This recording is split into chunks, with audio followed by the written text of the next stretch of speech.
In the chaos of modern life, it's easy to feel like we're constantly chasing something: more stuff, more success, more experiences. But somehow, it never feels like enough.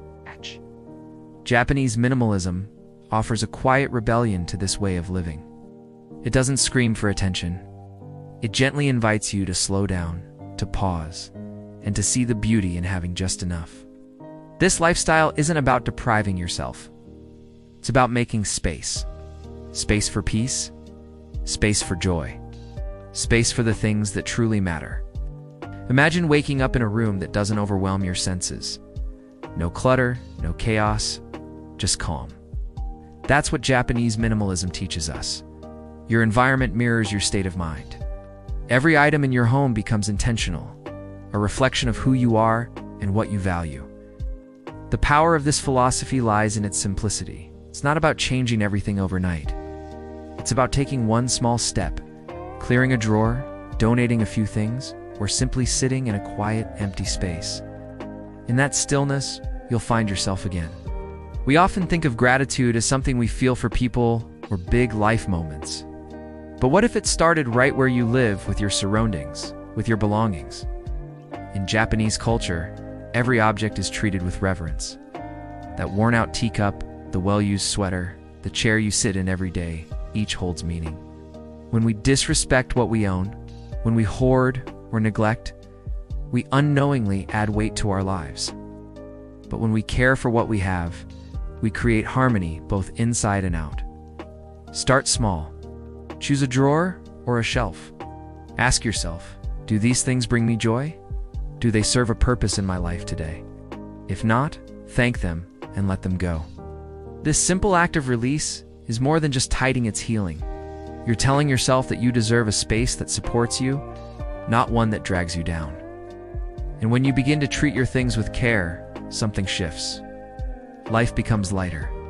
And slowly that lightness spreads to your thoughts, your habits, and your heart.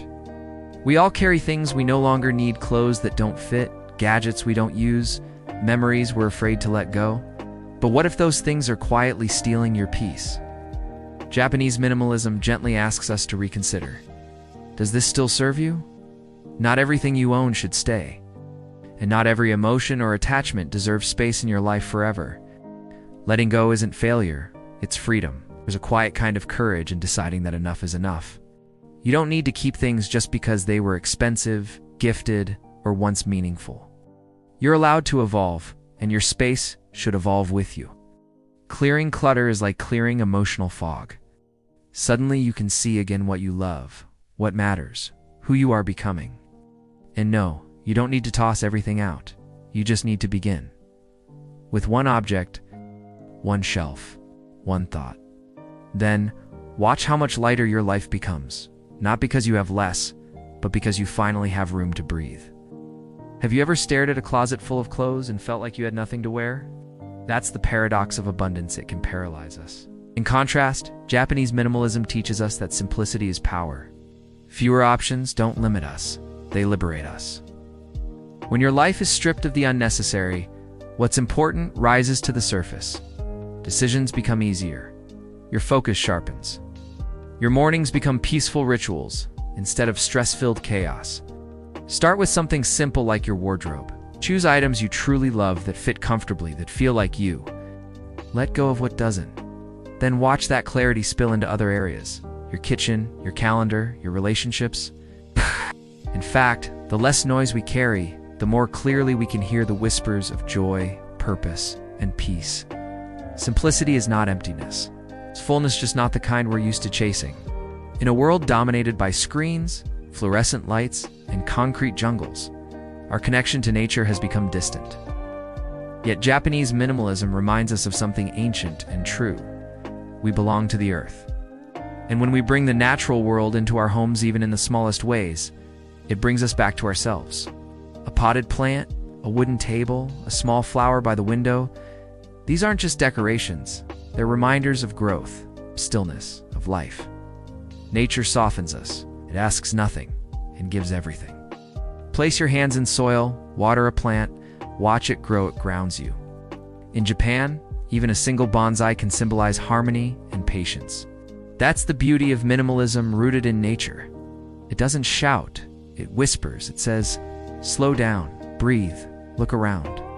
When your space holds something living, something growing, it becomes more than a house. It becomes a sanctuary.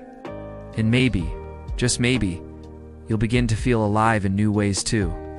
If there's one lesson that ties all the others together, it's this: gratitude changes everything. Not the kind of gratitude we post on holidays or write in journals once a month, but the quiet, consistent gratitude that colors our days. The Japanese don't just organize their homes, they honor them. They don't just live simply, they live gratefully. And that's what gives minimalism its soul. You don't need more to feel fulfilled, just need to see what you already have with fresh eyes. Look around right now. That mug you love, the quiet corner where you sit, the roof over your head. These are miracles disguised as ordinary things. When you pause to truly feel grateful, life shifts. You begin to want less because you need less. See the richness in simplicity. From that space, happiness grows not from buying, not from having, but from being. Every day, find 3 things, just 3 that make your heart say thank you. Do it for a week, then a month, and watch how your entire world begins to glow.